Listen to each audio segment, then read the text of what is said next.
Southwestern Family of Companies welcomes you to the Action Catalyst. Each week, our diversely and amazingly accomplished guests share their insights and inspirations to help us ignite our own. So let's invest attention together to breathe, to reflect and refocus, and decisively defeat that voice we call Mr. Mediocrity. Then let's enjoy moving forward to make a positive difference in our world. Privileged to be your host, this is Dan Moore. Welcome to the Action Catalyst podcast. This is Dustin Hillis, CEO of Southwestern Family of Companies. And today we have Dave Kaiser with us as our guest. Dave Kaiser, otherwise known as DC, is the president of GEC. He is also the leader of the Highlanders organization, and he is a member of the board of directors here at Southwestern Family of Companies. I consider DC a mentor, a friend, and an amazing business partner, and we are in for a big treat today.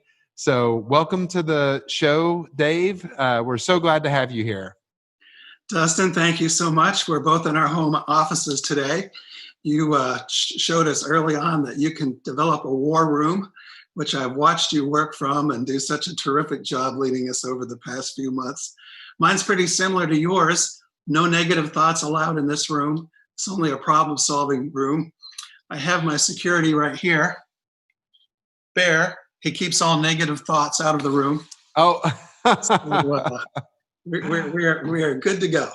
Oh, that's awesome. Yeah, I think that people here during the COVID-19 days have worked on their home offices more than they have maybe ever. And so technology has been amazing, and I love your war room. And many great memories at your house. I love when you and your wife have dinners at your house, and you guys do such a great job entertaining at your house as well. Well, thank you. We appreciate that. We enjoy doing it. Yes. Well, let's hop into this. DC, you've been with Southwestern Advantage and Southwestern Family of Companies. Take us back to the beginning and tell us how long you've been there.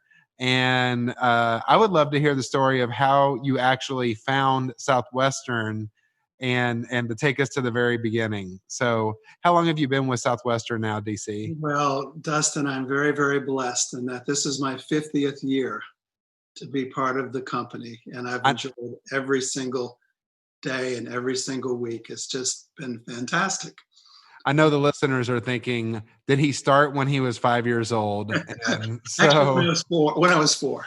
Well, yeah, exactly. 50 years. Isn't that incredible for all the listeners to just imagine being at one company for 50 years? And DC, you have impacted many, many lives. So tell us about the beginning of this 50-year journey. You know, Dustin, right before I tell you that, I just want to say something about the 50 years. My father had worked at the same company his entire life. And all of his friends that he worked with, the people he worked with there became his friends. And the family members became friends, and the children became friends.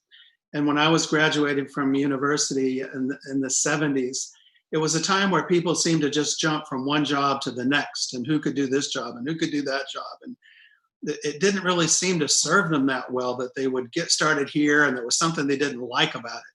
So then they would just leave and go someplace else. And pretty soon they didn't like something there and then they'd go someplace else. Or sometimes a friend would say, hey, come and work with us. This is a fantastic opportunity, a great company. And they'd interview, their friend would, and they'd finally get the job and they'd finally get there. And when they arrived, the guy that told them to come was leaving. It's like, whoa, you told me this was a great opportunity. So I was very blessed to have a sales manager, Jim Calder, who taught us that there's going to be good times and bad times and hard times, but you just have to keep your head up, and you just have to keep moving forward. And so early on, I decided if it was possible to just stay at the same location, that's where I would like to be. And I wasn't going to just move because there would be a bad year or a down year or a hard time. That's going to happen wherever you would go. But my story is actually a God wink. It wouldn't happen without without God being involved in the plan. Neither of my parents went to university.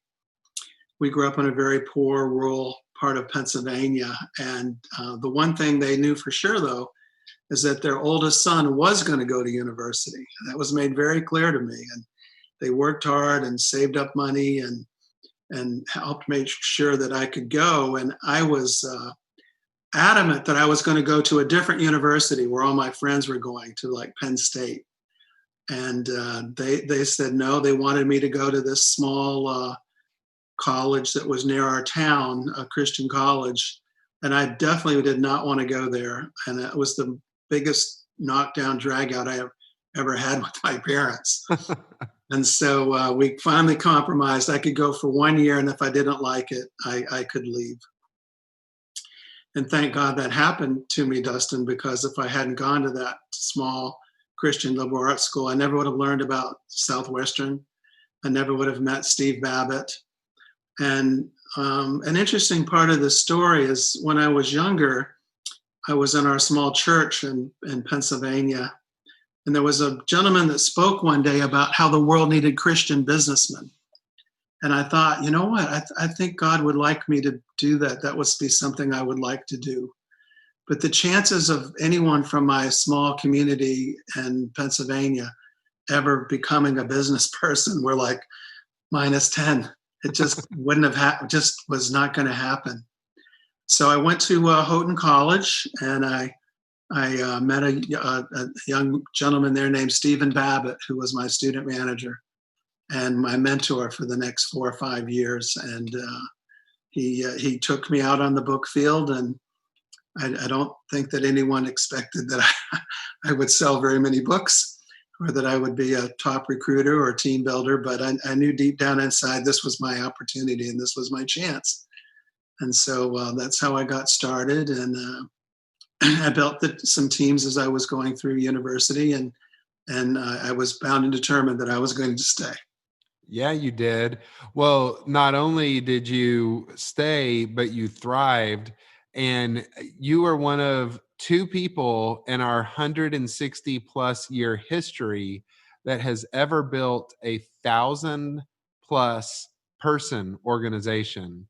So you and Spencer Hayes are the only 2 people who have successfully built organizations of over 1,000 people. So tell us, how did you do that? And for all the listeners going, wow, I thought managing my team of 30 people was a lot, to wrap their minds around having 1,000 people in your organization. How'd you do that? And tell us about what that was like. Dustin, I had a lot of great teachers along the way. I always admired Spencer, and we still do. He left so much for us here in our company. Here in my home office, I have a lot of very handy things, but this is one of my favorites that I review with people. And you, Dustin, and Henry, especially you, Dustin, had a lot to putting this together. These were the principles that Spencer left us with, that you helped organize for our company. And I review them every day of my entire life. And so great organizations and companies are built not necessarily by people, but on principles. And along the way, there are a lot of different challenges. Perhaps one story of interest would be how we started our program internationally. And yes, we would love to hear that. For the listeners, we have over 10,000 people internationally that have now come over to the United States and learned how to build their businesses during the summer. And they take that skill and those values back to their countries. And DC has led us in that effort. So tell us about that, DC. Well, it's another God story, Dustin, in that I remember exactly where I was when this happened. It was in May of sales school, and I'm so busy getting everybody out on the field. And I have this one young man named Eric Hoffer, and Eric is going to school in the UK, and he calls me and asks, can he bring 3 of his British friends over to sell for the summer? And I immediately tell him, no, this is not a good idea.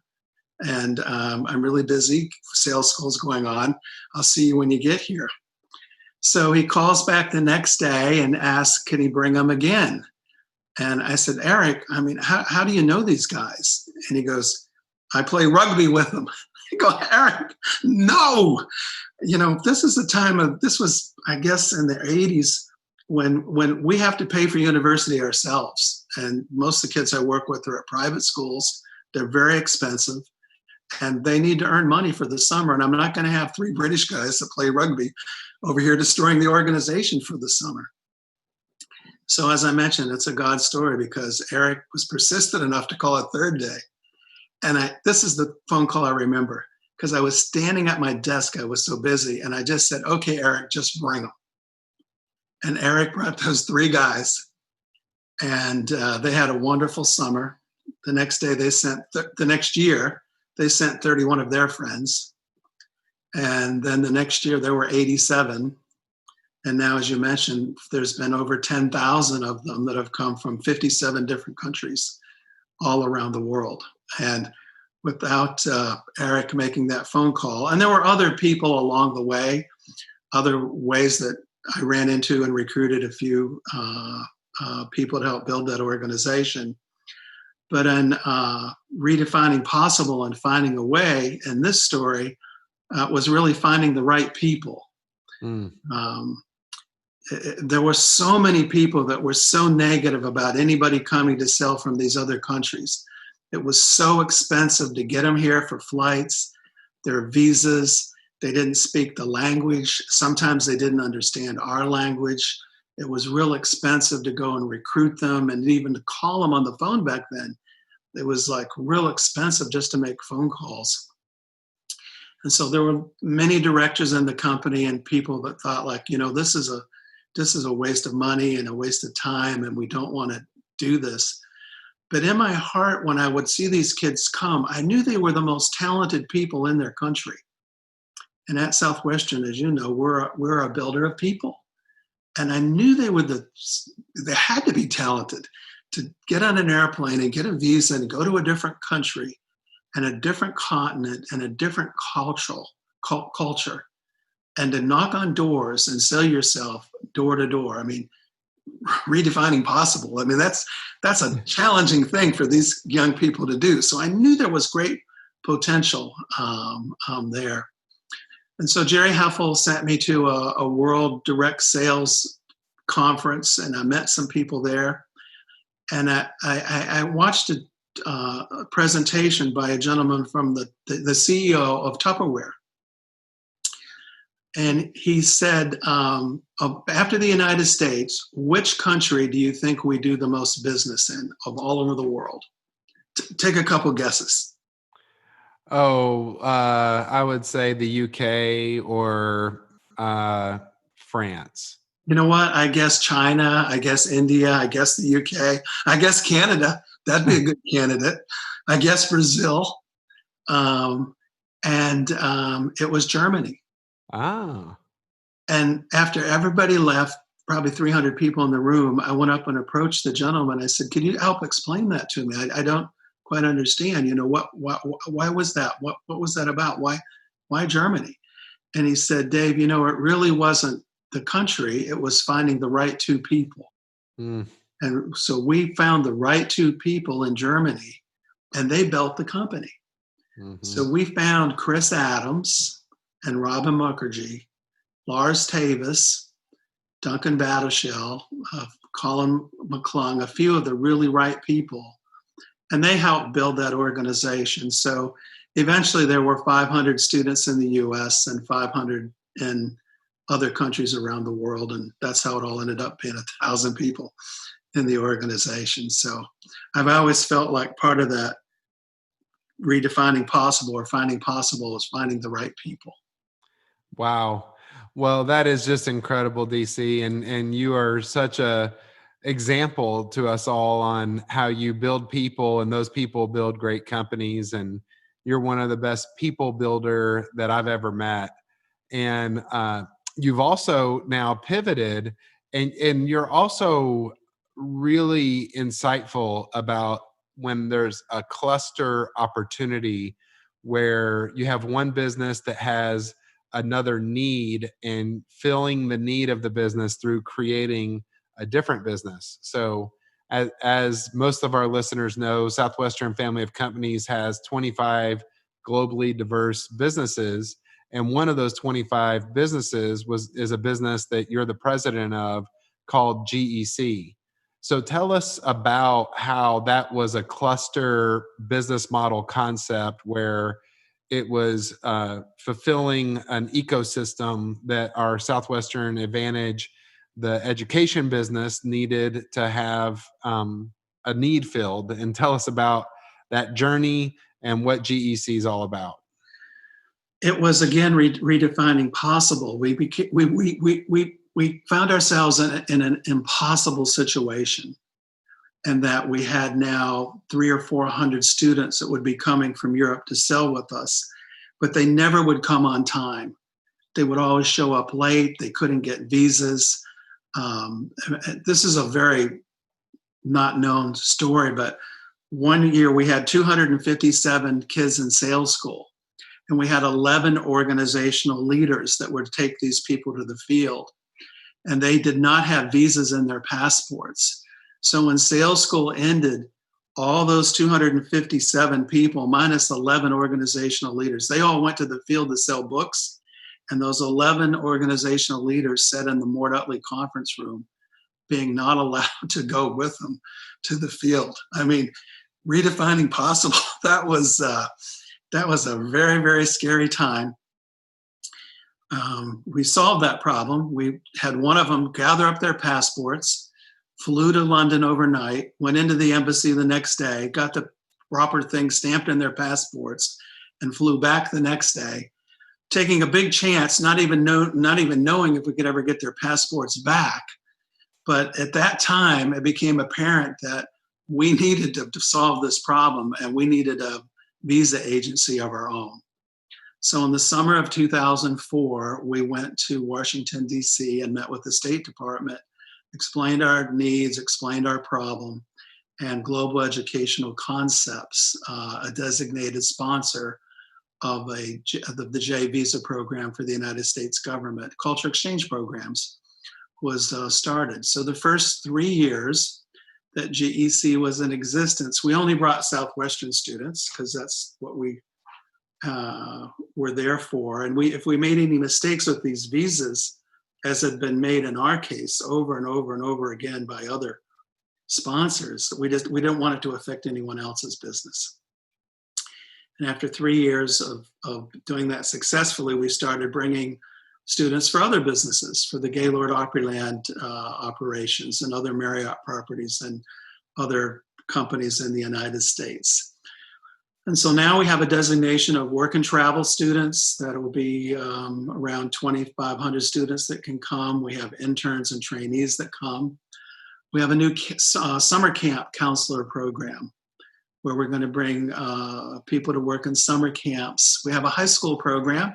Almost all of us know some high school exchange student that was in our high school. And so GEC now is a sponsor of those high school students.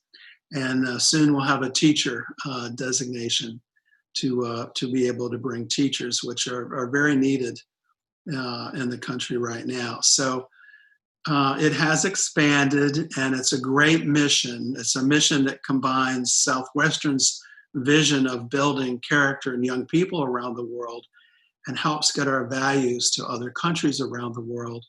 Partnership with the State Department that wants to give young people from around the world an opportunity to visit the United States and learn about our people and learn about our culture.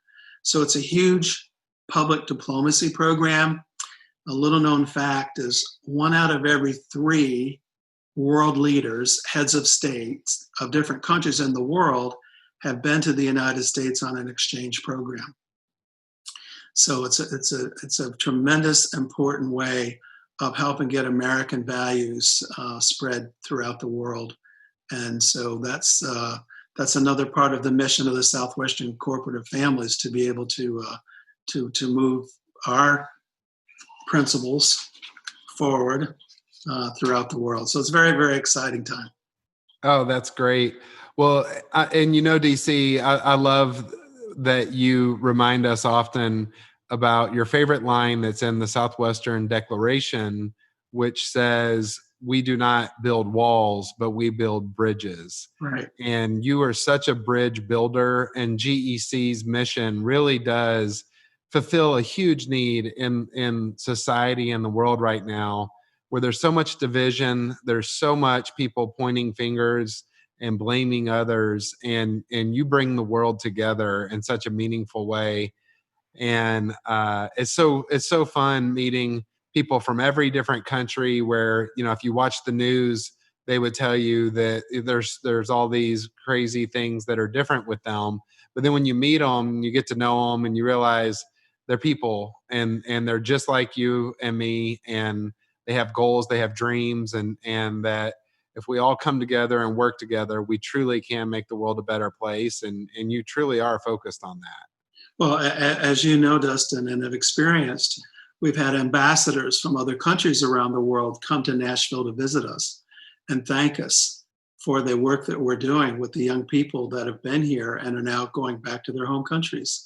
A number of years ago, we had the ambassador from Estonia, and she talked about how there are people in Estonia that feel like the Southwestern influence is changing the entire culture of their country. And we have over 100 former Southwestern trained book people that have started businesses in Estonia, Lithuania, and Latvia, and other countries around the world. Last year, we had the ambassador from Bulgaria. But if you come to visit us at GEC, come and visit our walls, and you'll see letters from different ambassadors around the world that are thanking us for the program. And so I thank you, Dustin, and I thank Henry and people that have given us this opportunity to do this. Oh, yeah, it's great to be part of the journey. And yeah, it's fun traveling to these different countries. Just a random story that you just sparked. About 6 years ago, I was walking through the streets of Estonia, and we just happened to run across the president of Estonia. And my wife, being the outgoing former Southwestern book girl that she is, walked right up to the president and started this conversation. And so come to find out, he knew about Southwestern.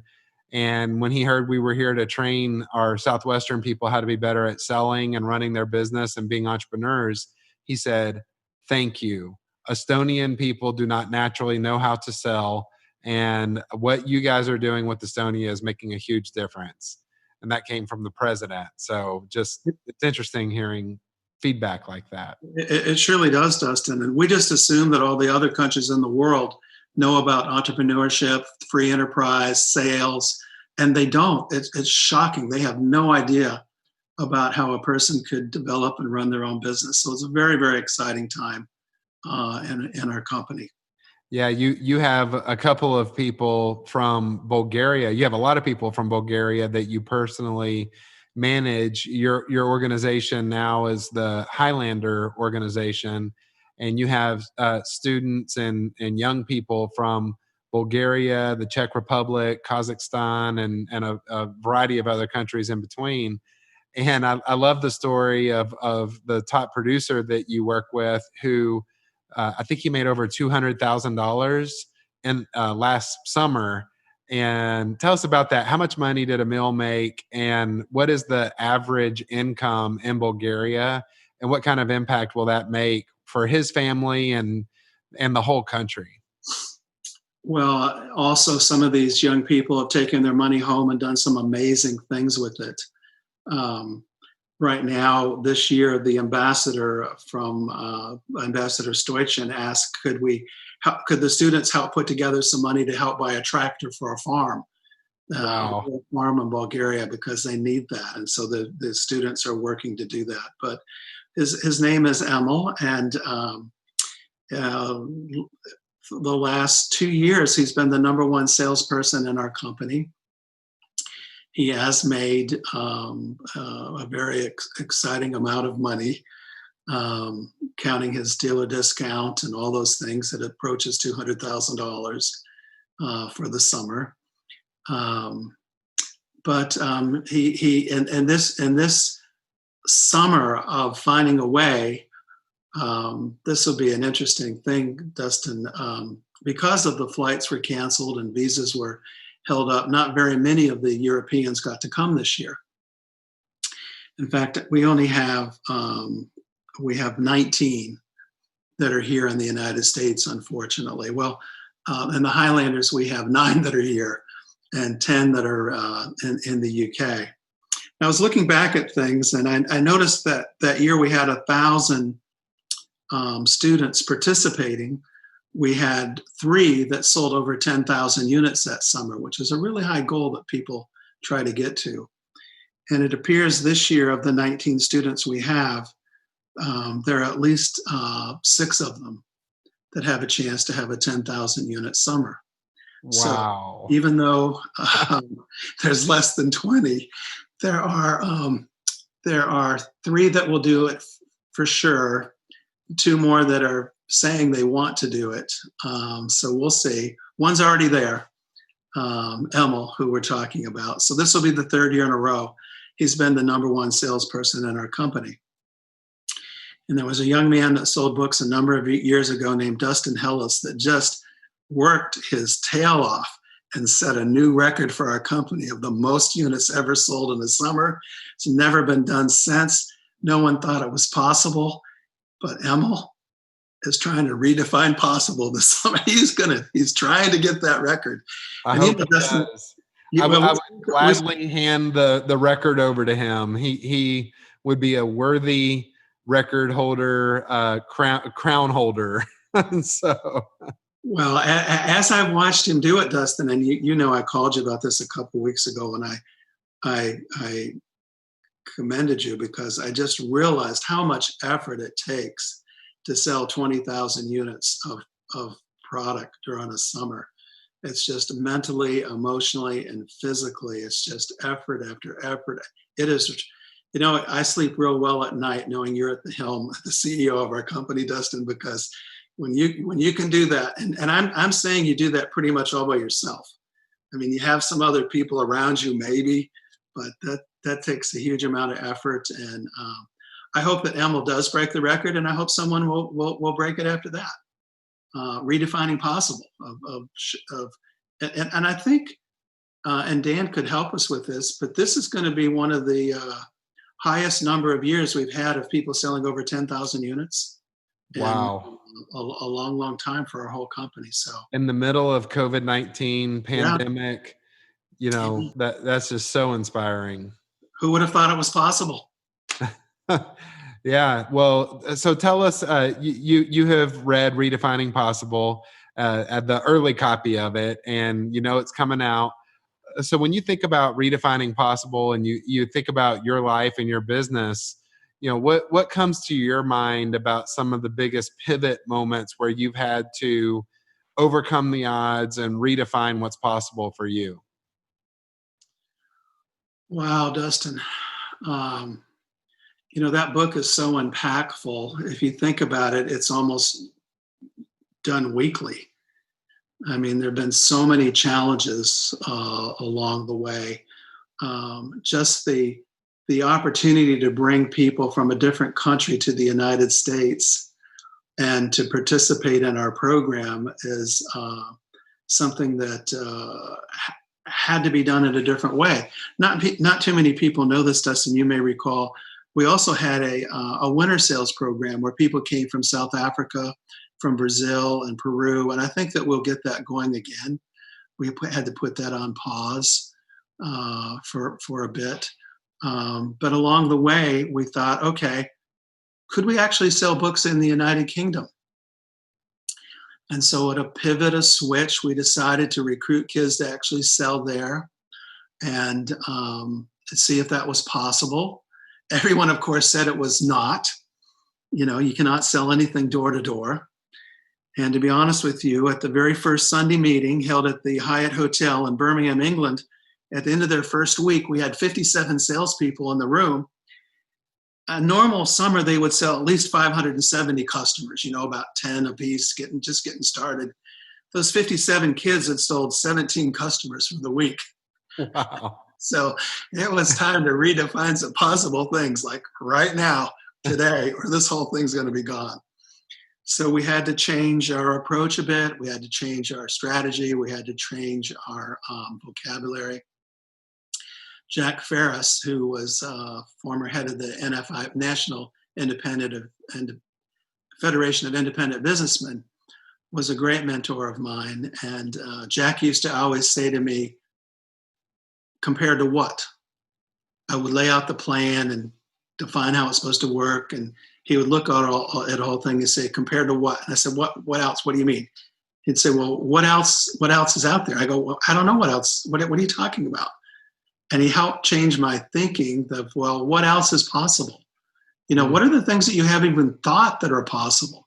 So that was a pivotal, ideal day of, well, all right, what's possible here? What needs to be done differently? How are we going to get this thing on track? And then eventually we had a 10,000 unit salesperson in the UK. And we now have gone back there, as you know, this year. And we're looking at a young lady who's trying to break that record. And we'll have a 10,000 unit salesperson there again. So I think the book is a tremendous work. And I think it is something that people can use every month, every week along their journey. I think if they don't, then there's a tendency they may just get stuck in a rut. And there are no other what ifs. Out there, and they're not looking outside of the box, so to speak. And so that would be my story on that. Oh, I love it. Well, DC, as you're a member of the board of directors with Southwestern Family of Companies, and closing us out here, what would you say you're the most excited about of everything that's going on with your world, with Southwestern Family of Companies? What you've been here for 50 years, so I would be very interested to hear what is it that you're the most excited about right now? That's excellent, Dustin. Just excellent question. Spencer always had this saying that we talk about from time to time. At Southwestern, we build people and we let them build our businesses. And so in my last years here at Southwestern, I really want to work on helping build the people. We so much get distracted with building the business of the numbers and the strategy and the tactics and the plan and the budget, and sometimes just forget that if we can only just build the people and then let them build the business, we're going to be much better off. And then sometimes, Dustin, we get so busy building the business that we're not paying attention to the people. And they're crying out for I need help. I just need someone to point me in the right direction. I just need someone to put their shoulder to the plow to help me move forward. And we don't even see it because we're so busy trying to build the business. So my role of the board of directors and here in our company, and it doesn't matter which company they're in, what can we do to help build them up, help them get the right skills, the right encouragement, the right decisions at the right time, and then let them go ahead and build the businesses. I love it. Well, you have definitely helped build me. You have been such a great mentor to me, and I'm so thankful for you being in my life, DC. And this has been just a delight having you here on the Action Catalyst podcast, and appreciate the time. And I'm energized and love everything that we talked about. So really appreciate your time and being here. Dustin, the feeling is very much mutual. You've been a great example. You've been a terrific leader. I've watched you've grown so much in the last few years, and I really, really very much appreciate being in business with you. Thanks, DC. You're welcome. If you enjoyed this podcast, please make sure to subscribe. To stay updated on everything that the Action Catalyst is up to, make sure to follow us on Facebook and Instagram at Action Catalyst and Twitter at Catalyst_Action. Thanks for listening.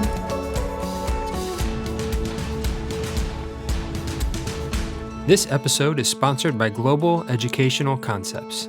Global Educational Concepts is a designated sponsor of the U.S. Department of State's Cultural Exchange programs. They fully support and believe in the public diplomacy opportunities their exchange programs offer participants, host families, and host employers. Global Educational Concepts seeks to provide the best service and support possible to the young people who participate in their programs while adhering to government regulations. Their program participants can be found living, working, and training all across the U.S. Visit gecexchanges.com for more information on Global Educational Concepts.